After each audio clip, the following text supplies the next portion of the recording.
Hello students, once again welcome to all of you in my online study class. Today we are going to study the second lesson of snapshot book from 11th standard. Class 11th का snapshot book में से दूसरा lesson आज हम लोग पढ़ने जा रहे हैं जिसका नाम है The Address. इसका नाम है The Address. The Address के राइटर कौन है, लेखक कौन है? मार्गा मिंको के बारे में सबसे पहले आइए जानते हैं, उसके बाद हम लेसन के बारे में जानेंगे। मार्गा मिंको was a Dutch journalist and writer. मार्गा मिंको एक डच पत्रकार और लेखिका थी। सबसे पहले ये भी जानिए कि मार्गा मिंको एक फीमेल राइटर थी, ये भी ध्यान दीजिएगा। She was born on 31 March in 1920। 31 मार्च को 1920 में उनका जन्म हुआ था Holland. During first world war, प्रथम विश्व युद्ध के दौरान her whole family was departed. प्रथम विश्व युद्ध के दौरान उनका पूरा परिवार जो है वो इस दुनिया में नहीं रहा।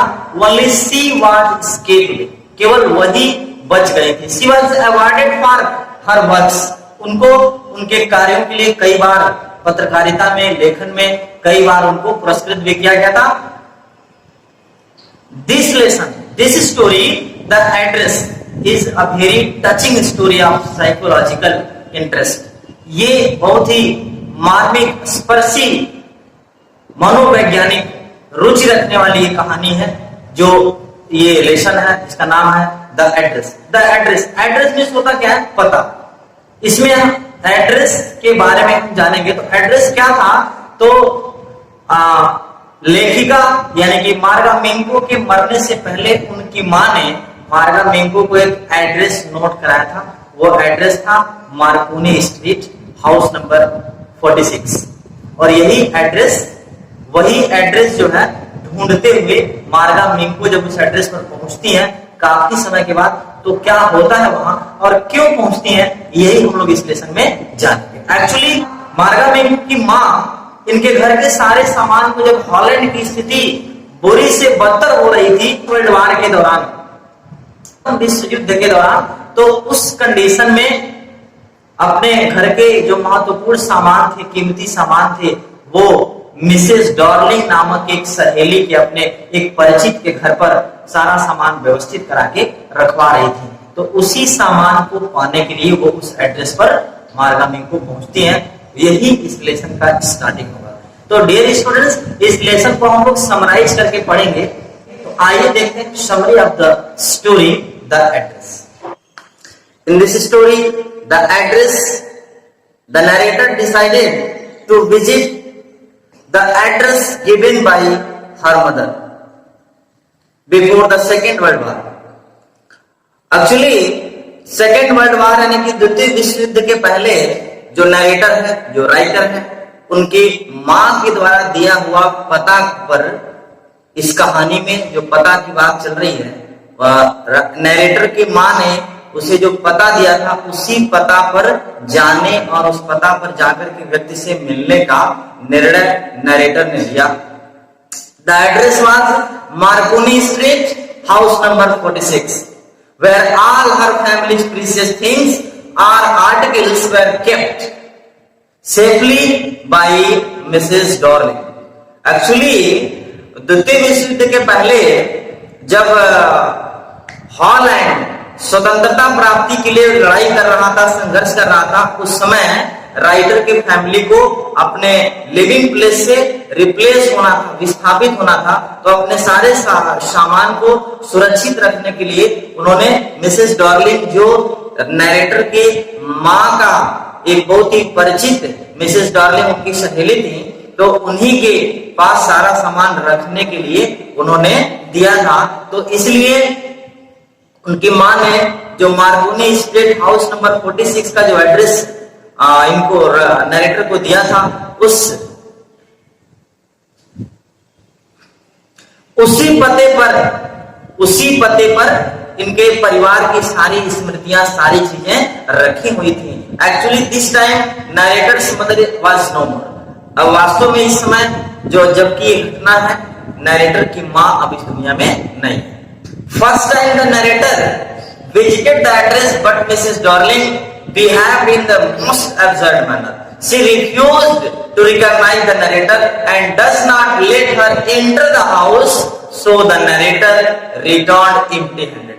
Actually, जब नैरेटर मिसेस डॉर्लिंग के घर पहुंचती हैं तो वह उनसे एक अजीब प्रकार से व्यवहार करती हैं और एक स्ट्रेंज अर्थात एक अपरिचित एक अजनबी व्यक्ति के जैसे व्यवहार करती हैं और उसे घर के अंदर नहीं प्रवेश करने देती हैं। इसलिए नैरेटर निराश होकर के खाली हाथ उसे घर वापस आना पड़ा।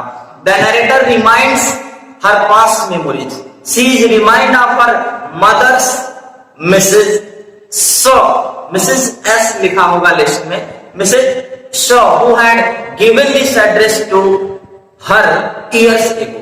यानी कि नैरेटर अपने पुरानी स्मृतियों को याद करती हैं, वह अपने माता को, अपने माँ मिसेस शॉ को याद करती हैं जिन्होंने वर्षों पहले यह पता उन्हें दिया था।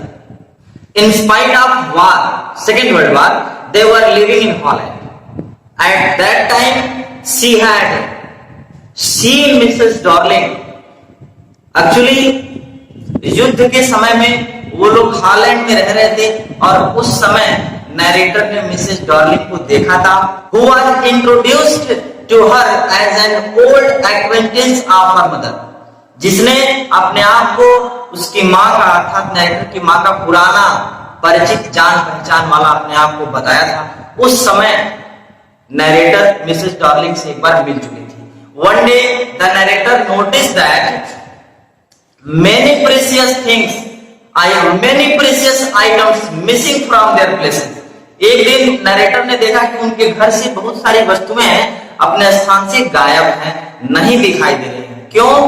क्योंकि ये वही सारे सामान मिसेस डॉर्लिंग के घर पहुंचाए गए थे सुरक्षित रखने के लिए।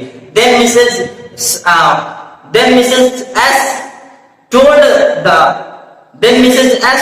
her that Mrs. Darling was helping them by taking away the tables, cloths, silver pots, aqueduct plates, large vase and crockery items to her house to keep in safe custody.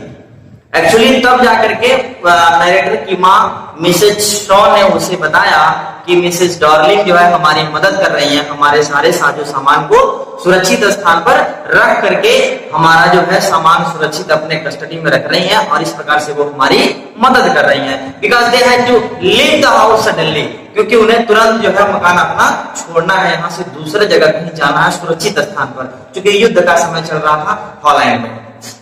All these things were going in her mind.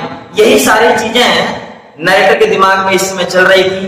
कौन सारी चीजें? ये पुरानी चीजें याद करती हैं कि एक समय था जब मिसेस डॉर्लिंग हमारे घर आई थी और वो हमारी मदद करने के लिए सारा सामान जो अपने घर पर रखी थी, और आज मैं जब उनके घर गई हूँ तो उन्होंने मुझे पहचाना तक नहीं और मुझे घर के अंदर आने से मना कर दिया। यही सब चीजें उनके दिमाग में, नैरेटर के दिमाग में चल रही थी। Her first attempt was waste, उनका पहला प्रयास तो बेकार रहा। So the narrator decided to revisit the house of Mrs Darling. इसलिए नैरेटर ने फिर से मिसेस डॉर्लिंग के घर जाने का निर्णय लिया। And she wanted to see all her mother's belonging, she wanted to touch them, feel them and remember them. वास्तव में नैरेटर जो है फिर से उनके घर, मिसेस डॉर्लिंग के घर क्यों जाना चाहती थी? क्योंकि वह अपने माँ से जुड़ी हुई चीजों को फिर से देखना चाहती थी, उन्हें महसूस करना चाहती थी, उन्हें याद करना चाहती थी, उनको स्पर्श करना चाहती थी अपने पुराने चीजों को, पुराने स्मृतियों के। ऑन हर सेकेंड विजिट, दूसरे बार जब मिलने का प्रयास हुआ, to the house number 46 Marconi Street, she could get entry into the house of Mrs Darling. दूसरा प्रयास जब मार्कोनी स्ट्रीट के हाउस नंबर 46 में नैरेटर ने किया तो इस बार वह घर के अंदर जाने में सफल रहे। क्यों? Because this time a 15 years old girl opened the door because her mother was out of home. Her mother has gone out of home for some other work. तो इस बार 15 वर्ष की एक लड़की ने दरवाजा खोला और उसने उसे अंदर बुलाया, और जब पूछा गया उसकी माँ के बारे में तो उसने बताया कि मेरी माँ घर पे नहीं है, घर से बाहर किसी काम पर गई है। Mrs Darling was not at home that time, उस समय मिसेस डार्लिंग घर पर नहीं थी। The girl lead her to the living room where the narrator's memories means things belonging to her mother were arranged in a bed manner. उस लड़की ने narrator को अपने घर के अंदर उस कमरे में ले गई जहां नरेटर से जुड़ी हुई, नरेटर अर्थात कहानीकार की सारी वस्तुएं तीतर बीतर करके एक अजीबो ढंग से रखी हुई थी। उस पे धूल मिट्टी के कण भी जमे हुए थे। हालांकि Mrs Darling's daughters innocently told that they were using all things for themselves. Mrs Darling की बिटिया ने बताया ये सारी चीजों का इस्तेमाल वो लोग अपने स्वयं के लिए कर रहे हैं और बहुत अच्छे अच्छे सामान उनके घरों में उपलब्ध है। वो बड़ी लंबी वार्ता होती है, हर चीज को बड़े ध्यान से देखती है वो नरेटर मार्गो मिंगो। ध्यान रहे इस लेसन के राइटर मार्गो मिंगो हैं।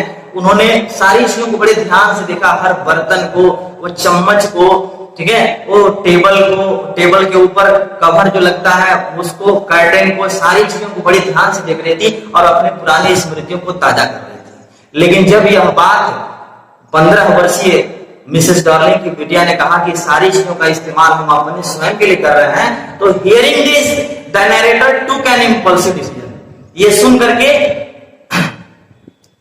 करके नरेटर ने तुरंत एक जो है कड़क फैसला लिया, टू लीव एवरीथिंग्स बिहाइंड, सभी चीजों को छोड़ देने का। Because the precious objects owned by her mother had lost their value, क्योंकि जो कीमती वस्तुएं थी वो अब अपना महत्व, उसके मां की जो कीमती वस्तुएं थी, स्मृतियां थी, वो अब अपना महत्व हो चुकी थी। And also these objects associated with her mother were now in strange surrounding। और ये भी बात थी कि अब वो सारी चीजें, उसके मां से जुड़ी हुई सारी वस्तुएं अब एक विचित्र वातावरण में हो गई थी, इसलिए उसने सारी वस्तुओं को छोड़ने का निश्चय किया। The narrator decided to forget their past because it brought back bitter memories। Narrator ने सारी चीजों को, अपने प्राचीन वस्तुओं को भुलाने का निर्णय लिया, क्योंकि ये सारी चीजें जो है बीटर मेमोरीज अर्थात कड़वी यादें पुनः जीवित हो रही थी। Her mother was no more there to revive the pleasant memory, क्योंकि अब हमने पहले भी बताया, क्योंकि अब उसकी मां इस दुनिया में उस पुरानी यादों को पुनः ताजा करने के लिए जीवित नहीं थी। The narrator walked out of Mrs. Darling's house, deciding that she would never come back to that house to see or to take away her family's memories, just as articles, items, objects, and anything. And she had no place to keep all of it।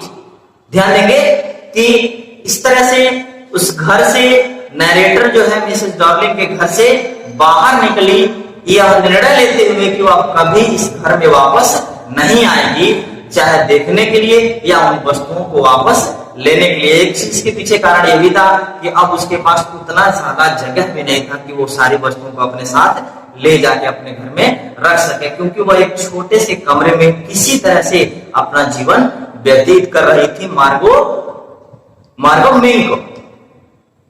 तो dear students, this is the end of the story the address, यानी कि यही है ये कहानी miss मार्गो मिंगो का। Narrator जो है द्वितीय विश्व युद्ध हॉलैंड जब स्वतंत्रता, अपने लिबरेशन के लिए, स्वतंत्रता के लिए संघर्ष कर रहा था, उस समय इनके ऊपर जो विपत्ति पड़ी उसकी मदद करने के लिए इनकी मां ने अपने एक सहेली मिसेस डार्लिंग का मदद लिया था। मिसेस डार्लिंग अब उन लोगों को, अब उस नरेटर को पहचान नहीं रहे थे, तो इसलिए नरेटर ने भी उन सारी चीजों से अब विदा लेने का ही निर्णय लिया। तो इस तरह से ये लेसन समाप्त हुआ। आज के लिए बस इतना ही, मिलते हैं नेक्स्ट वीडियो में, तब तक के लिए गुड बाय।